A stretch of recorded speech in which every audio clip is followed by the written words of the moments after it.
Hello guys, welcome my back to channel. তো বন্ধুরা, তোমরা সবাই কেমন আছো?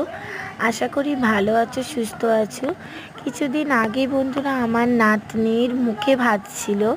তো মুখে ভাতে কি হয়েছিল সেটাই তোমাদের সাথে শেয়ার করতে অনেকটাই দেরি হয়ে গেছে। তো দেখো নাতনি কত সুন্দরভাবে সেজে গুজে বসে আছে।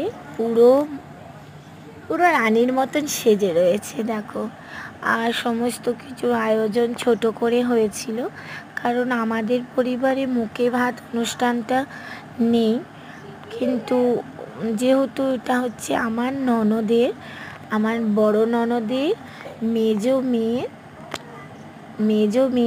মেয়ের মুখে ভাত, তো ওদের মুখে ভাত আছে। তো তাই ছোট্ট করে মামার বাড়িতে আয়োজন করা হয়েছিল মুখে ভাতের জন্য। তো দিদুনকে দেখো এতটাই চুরুবুরু, একা একাই সব খেতে শুরু করে দিচ্ছে।